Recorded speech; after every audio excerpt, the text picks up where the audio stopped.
Carta aos Hebreus, capítulo 7. Porque este Melquisedeque, rei de Salém, sacerdote do Altíssimo, que saiu ao encontro de Abraão, quando voltava da matança dos reis, e o abençoou, para o qual também Abraão separou o dízimo de tudo.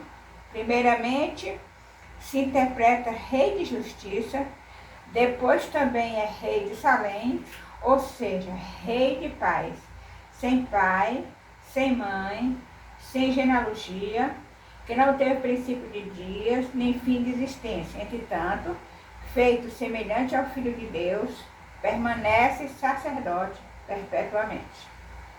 Considerai, pois, como era grande esse a quem Abraão, o patriarca, pagou o dízimo tirado dos melhores despojos. Ora, os que dentre os filhos de Levi recebem o sacrifício, têm mandamento de recolher, de acordo com a lei, os dízimos do povo, ou seja, dos seus irmãos. Embora tenham esse descendido de Abraão, entretanto, aquele cuja genealogia não se inclui entre eles, recebeu dízimos de Abraão e abençoou o que tinha as promessas. Evidentemente, é fora de qualquer dúvida que o inferior é abençoado pelo superior.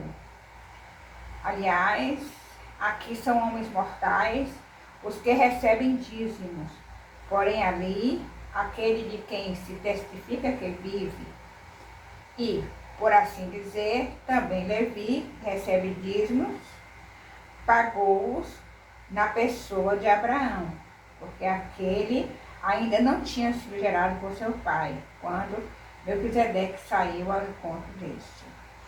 Se, portanto, a perfeição houvera sido mediante o sacerdócio levítico, pois nele baseado o povo recebeu a lei, que necessidade haveria ainda de que se levantasse outro sacerdote, segundo a ordem de Melquisedeque, e que não fosse contado segundo a ordem de Arão?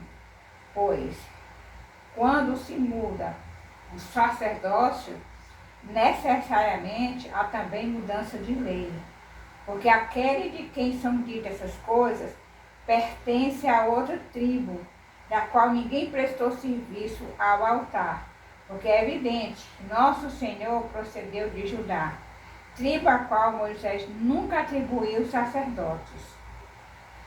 E isto é ainda muito mais evidente quando a semelhança de Melquisedeque se levanta outro sacerdote, constituído não conforme a lei de mandamento carnal, mas segundo o poder de vida indissolúvel.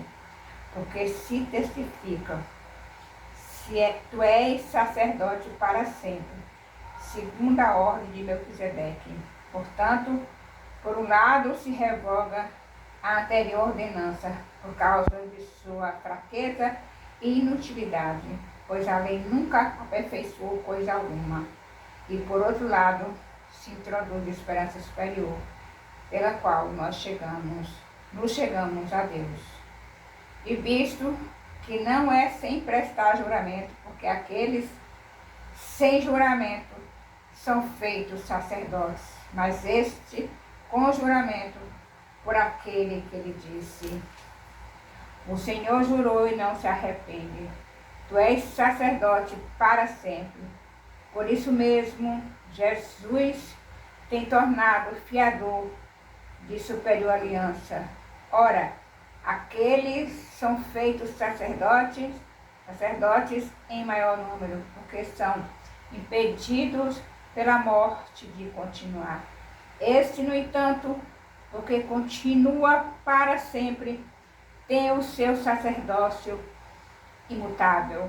Por isso, também pode salvar totalmente os que por ele se chegam a Deus, vivendo sempre para interceder por eles.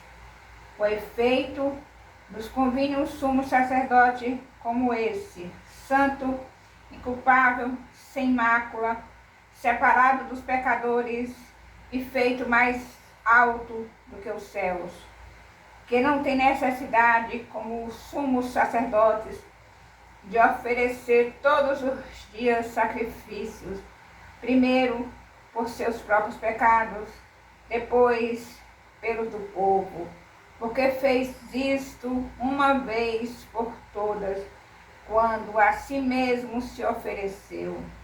Porque a lei constitui sumos sacerdotes a homens sujeitos à fraqueza, mas a palavra do juramento, que foi posterior à lei, constituiu o Filho perfeito para sempre. Louvado, exaltado e engrandecido seja o nome do Senhor. Aleluia.